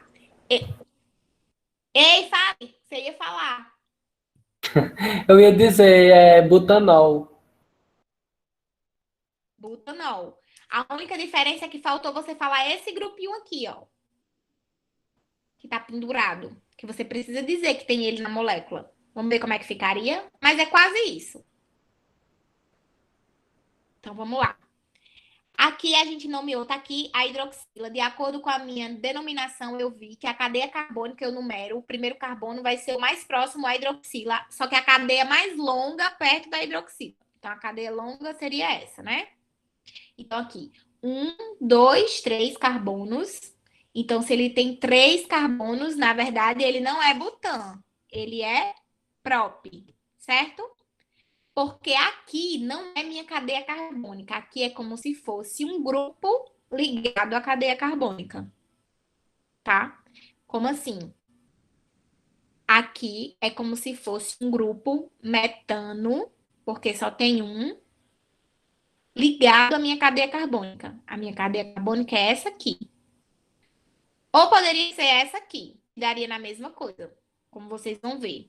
Então, a gente vai numerar a cadeia carbônica de acordo com a cadeia maior. Calma que vocês vão, com o passar do tempo, vocês vão entendendo melhor. Então, tá aqui. Meu primeiro carbono é o mais próximo ligado à hidroxila, o segundo e o terceiro. Então, eu tenho 3 carbonos na cadeia principal. Então, se eu tenho 3, o prefixo é prop. Tá.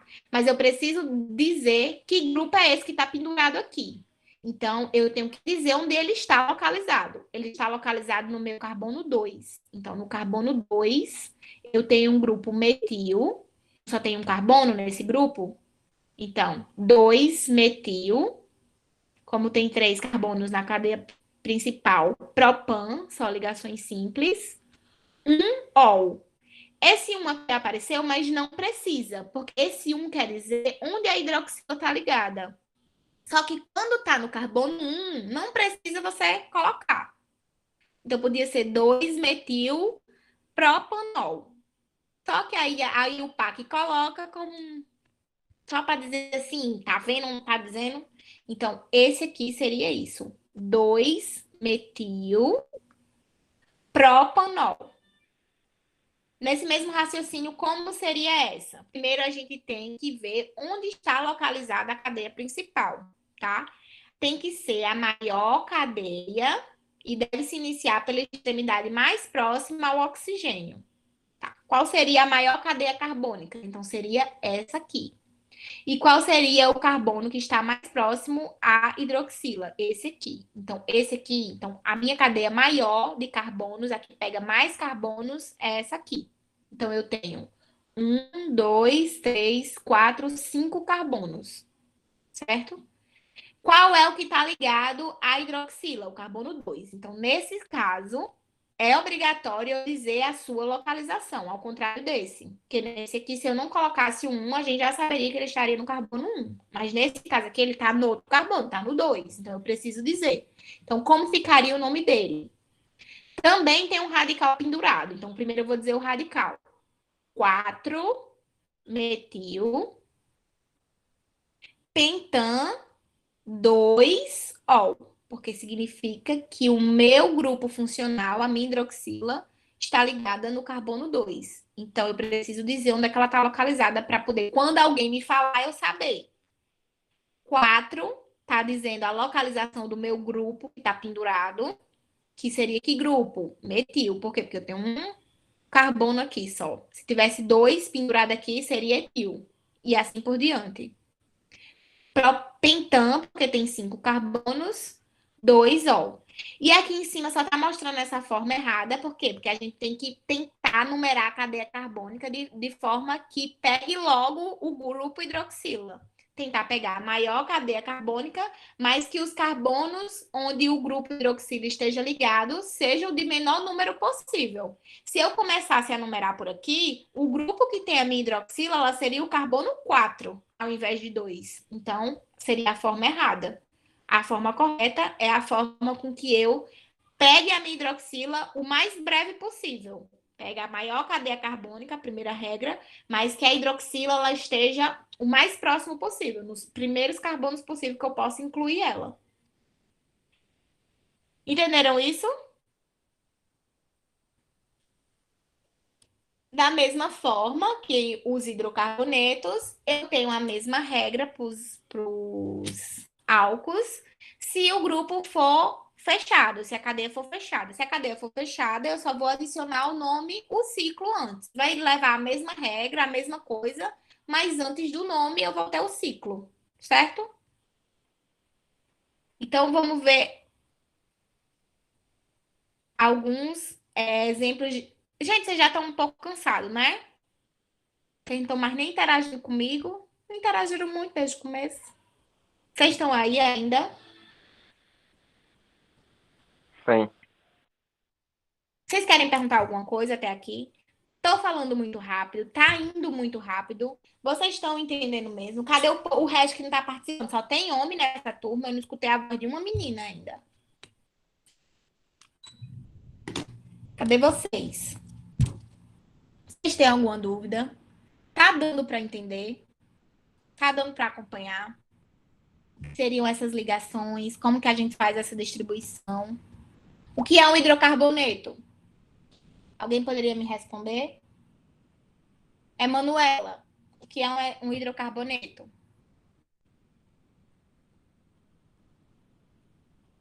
Oi. Gente. Não, ninguém. Ligação que possui carbono e hidrogênio apenas. Carbono e. Hidrogênio. Muito bem. E um álcool?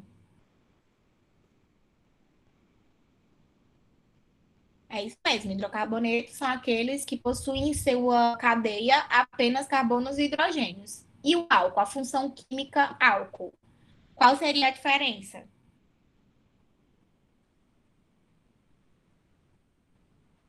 Alguém? Não? A diferença da função álcool é que ele possui um grupo funcional chamado hidroxila ligado a um carbono com ligações simples. Uma ou mais dessas hidroxilas ligadas já caracteriza uma função álcool, certo? Gente, vamos parar hoje por aqui. Foi muita coisa que a gente falou, senão vai complicar um pouco. Na próxima aula, a gente continua de onde a gente parou hoje e continua vendo essas funções orgânicas. É bom que, se vocês tiverem um tempo, vocês revejam essa aula. Eu vou passar os slides para vocês, como eu falei para o colega de vocês. Eu sei que parece um assunto meio chato, meio maçante, cansativo, mas é muito importante para vocês conhecerem essas funções orgânicas, porque, como eu falei, elas vão ser muito utilizadas nas outras químicas daqui para frente, bioquímica, estrutural, metabólica, enfim. Então, vocês precisam aprender essas funções orgânicas. É uma parte da química orgânica muito importante, essas classificações. E qualquer dúvida, é só falar comigo no grupo, tá bom? Algumas dessas funções tem na tabela periódica, né? As funções não. Porque, assim, a tabela periódica, ela é apenas o átomo isolado de cada um dos elementos, certo? Então, Alguns desses carbonos, negócio de. sim, tem o carbono, porque o carbono, na verdade, é o átomo, né? Só que a gente está falando da junção de um átomo com outro. Por exemplo, um átomo de carbono ligado a outro, ligado a um hidrogênio, ligado a um oxigênio. Então, quando junta vários átomos, a gente tem a molécula. E são essas moléculas que a gente está classificando essas diferentes funções. Só que na nossa tabela periódica, o que é que tem lá? O que é lá na nossa tabela periódica? Lá são os átomos isolados, na sua forma mais pura. O átomo de carbono, o átomo de oxigênio, o átomo de hidrogênio, não na forma de ligação, na forma de molécula. Entendeu? Mas todas as moléculas que a gente forma são a partir de átomos que estão na nossa tabela periódica. De tudo que a gente é formado é de alguma coisa que está na tabela periódica. É a junção dos vários átomos da tabela periódica. Certo? Tô até com medo de saber quais são. Pois é muita coisa. Pois tá bom, gente, eu queria pedir um favor para vocês escreverem o nome de vocês no chat, certo? Até a próxima aula. Vocês deixam aí, que é só para eu ter um acompanhamento de quem participou hoje. Aí vocês botem o nome completo aqui no chat. E obrigada pela participação de quem participou. Eu que agradeço vocês pela atenção. Eu sei que é uma disciplina meio chatinha, mas a gente vai conseguir. Vocês vão amar a química. Prometo. Obrigada, viu, gente? Também vão deixando o nome, que aí eu vou pegar, mas vou parar aqui a gravação, tá bom? Boa noite e até a próxima segunda, tá? No ensino médio eu não gostei, não. Tu não gostou não, né? Mas agora vai gostar, porque tu já tá lembrando as coisas, vai lembrando, aí, era isso que o professor do ensino médio queria dizer e eu não tava entendendo. Talvez porque, assim, eu gostava de sentar mais no lado do fundão. Aí o pessoal da frente sempre fazia barulho. Aí atrapalhava na hora de prestar É uma atenção. coisa assim que você rapidinho perde, tipo, você piscou, se distraiu com uma coisa, pronto, já perdeu o raciocínio da coisa, já tá tudo complicado. Isso que eu tô dizendo assim, pra quem tiver dúvida, alguma coisa fala, não tem problema em voltar, não tem vergonha. Eu tento explicar de outra forma, tento mostrar de outra forma para que a gente entenda mesmo.